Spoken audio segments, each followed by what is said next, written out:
The real power and beauty inside of Personify is its ability to take a contact and connect all sorts of information to it.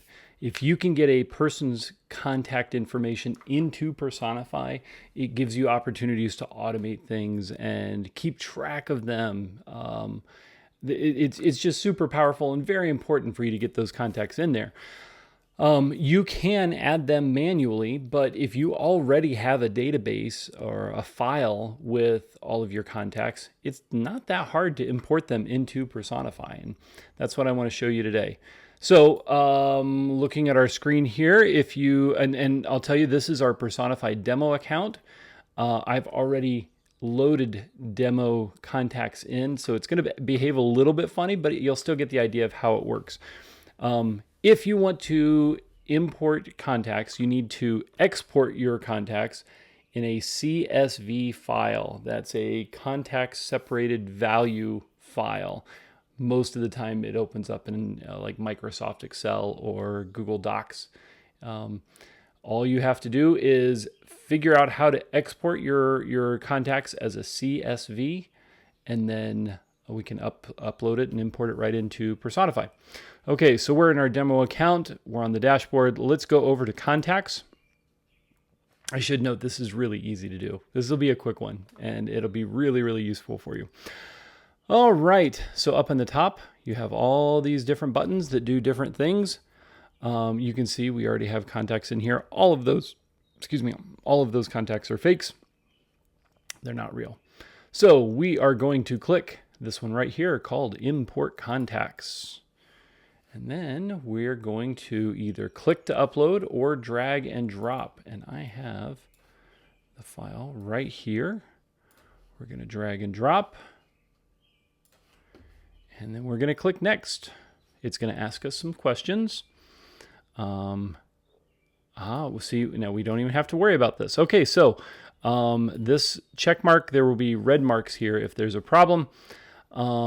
But what it's doing is it's looking at the file and it's looking at the different headers or the columns in that file, first name, last name, email, phone, tag, and then it gives us a little preview. So the column that says first name, oh, looky right there, it's got first and last name. We might have to check that out and make sure it does okay.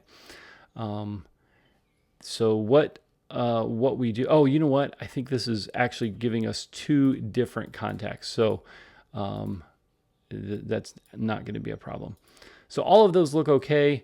What happens is it looks at the column, it looks at the information, and it goes, I think that's a first name, or I think that's a last name, I think that's email.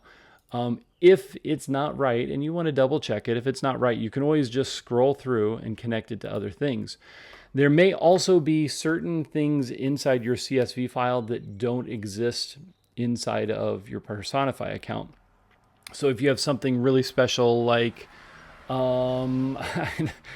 first thing that popped in my head was hair color. So your contact, you have an area for hair color. Guess what? Personify by default doesn't have hair color in there. I suppose you could have a logical reason for that. Maybe you make wigs, or you're a salon. Maybe that's important information to have. I don't really know.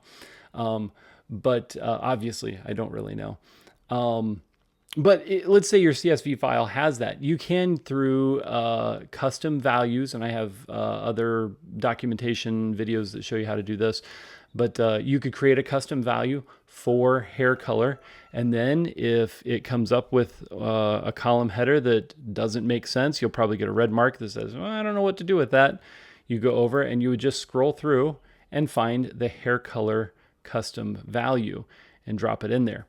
If it turns out you don't actually need the information in that CSV file, it's something that's just extra that you don't want to have in Personify, you can skip it. You can just ignore that whole thing. So anyway, we are done with this. We've uploaded the file. It's matched everything up. All we do is click next, and you can go in here to do special settings and things.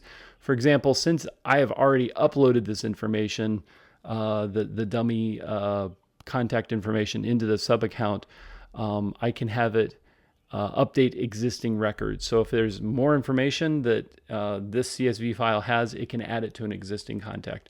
You can do all sorts of things like that. We're just going to hit submit. Oh, I got to hit confirm. Now I hit submit. And let's go ahead and click and view progress. Yeah, let's see, show stats. Let's do that. Look at that, 200 total.